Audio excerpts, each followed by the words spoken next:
Salut tout le monde, bienvenue sur Podcast Magazine. Aujourd'hui, on reçoit Héloïse. Comment ça va? Nickel. Super. On a fait ça la dernière fois, ça avait bien marché.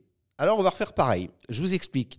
Héloïse, elle est venue sur le plateau. Elle n'est pas au courant du thème qu'on va aborder et on va voir ce que ça donne. La dernière fois, c'était le réchauffement climatique.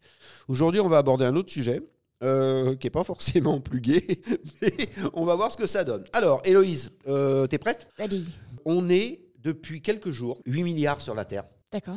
D'après les prévisions, en 2050, on sera 9,7 milliards.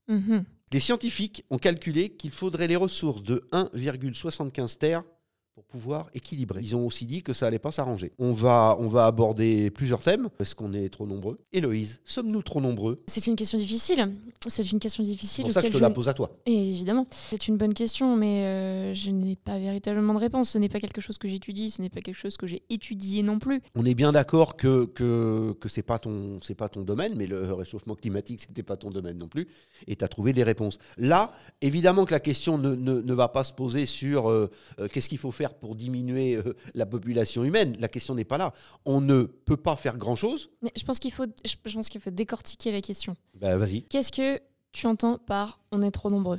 D'accord ? On est maintenant 8 milliards. Et dans 30 ans, on sera bientôt 10 milliards.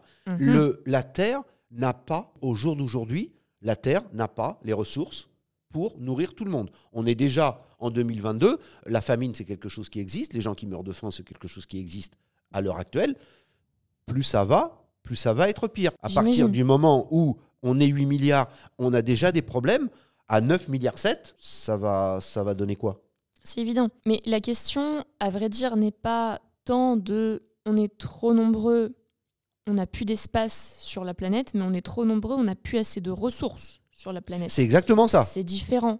C'est relativement différent quand même comme réponse. J'aurais tendance à dire un peu les deux. Effectivement, sur certains continents, il y a des problèmes de place. Le lien avec le podcast de la semaine dernière sur le réchauffement climatique, il est énorme. Le réchauffement climatique qui pose des problèmes, qui fait fondre les icebergs, qui fait dépasser le niveau de l'eau qui monte, on va avoir de moins en moins de place. Effectivement, il y a un gros lien entre les deux sujets. La question est difficile, tout simplement parce que si je donne une réponse, par exemple, oui ou non, il faut que je la justifie en termes de... Dans les deux cas, il faut... Oui, mais il faut que je la justifie en termes de quelle est ma solution? Parce que juste dire oui, on est trop nombreux. Ça, la solution, tu me laisses. Voilà. T'es gentil. La solution, tu me laisses 5 minutes. Je vais te poser la question juste après. C'est qu'à partir du moment. C'était un peu provocateur la question. Sommes-nous trop nombreux? On va pas commencer à dire on va en zigouiller 30% et comme ça va aller mieux. Non, petite référence à Endgame.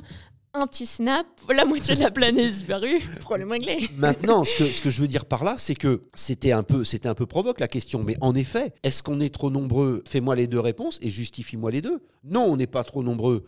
Et vas-y, on t'écoute pourquoi. Oui, on est trop nombreux et vas-y, on t'écoute pourquoi. Mais je te préviens que dès que tu me dis oui, on est trop nombreux, je vais te demander alors comment on fait. Et je m'y attends bien. Et tu seras encore plus embêté pour répondre. Évidemment, je suis déjà dans la panade actuellement. Est-ce qu'on a assez de place sur Terre pour 9,7 milliards de personnes? J'aurais envie de dire que non. Pour des raisons logiques, si déjà les scientifiques nous disent que maintenant on aurait besoin de 1, je ne sais combien... 75. Voilà, donc techniquement, dès que c'est au-dessus de 1, ça commence à être inquiétant parce que nous n'avons pas 1,75 planète Terre, en fait. De là, ma première question, on fait comment?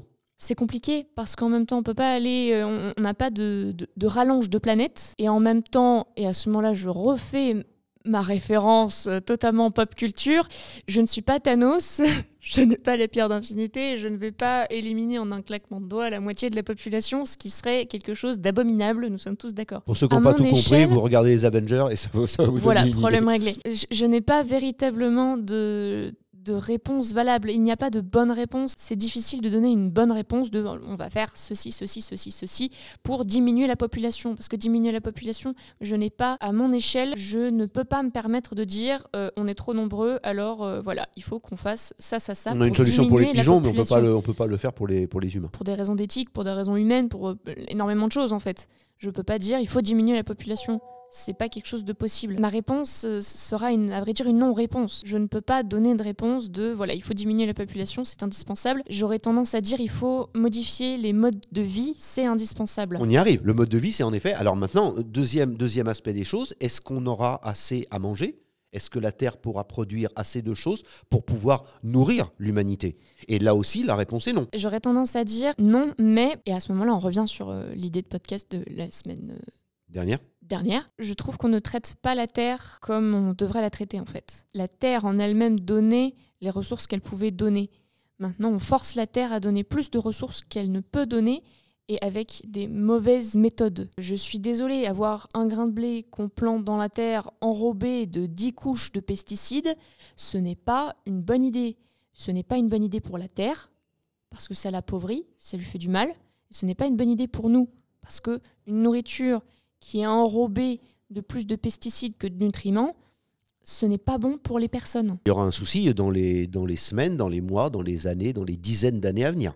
Évidemment, mais je pense que tout est intrinsèquement relié. C'est une sorte de pelote, une pelote de laine de soucis qui a été emmêlée et qu'on ne démêle pas, en fait. On n'a pas fait ce qu'on aurait dû faire il y a quelques années. On aurait pu éviter ce qui se passe actuellement. Je l'ignore, je n'ai pas la légitimité de pouvoir véritablement me prononcer sur un tel sujet. Non, mais tu as une idée. Avec le peu que je te connais, tu as une idée. Peut-être. Tu as un début de réponse. Peut-être, possiblement. Mais à nouveau, et je n'ai pas envie que les commentaires s'enflamment en disant « Héloïse, de toute manière, elle sait mieux que tout le monde ». Ce n'est pas le cas. Ce n'est pas le cas. J'ai un avis qui n'est peut-être pas forcément le bon. Mais de toute manière, et à ce moment-là, je vais recommencer mon discours d'écolo, j'ai tendance à dire il faut qu'on commence par des petits pas, chacun, faire des petites actions, chacun, pour non pas diminuer le nombre de personnes sur la planète. On ne va pas commencer à dire on a un enfant chacun, puncto. Je ne peux pas me permettre de faire de commentaires comme ça. Mais ce qui est certain, c'est que même si le nombre de personnes grandit de jour en jour, augmente de jour en jour, il faut voir à ce que le nombre de personnes puissent vivre correctement. Et ça commence déjà par pourvoir à chacun et pourvoir correctement à chacun. Une conclusion en 20 secondes, un tout petit bout de ciel bleu, un tout petit bout d'espoir. Si on fait quelque chose maintenant, on a un peu d'avenir. J'ignore comment nos enfants, nos petits-enfants vivront. Et j'espère qu'ils auront eux-mêmes un grand ciel bleu. Waouh, bon, on va finir là-dessus. On espère que ça vous a plu. On espère que vous allez avoir plein de commentaires pour nous dire un petit peu ce que vous en pensez. Et puis, on se retrouve la semaine prochaine. Merci Héloïse, à la prochaine. Pas de quoi, à la prochaine.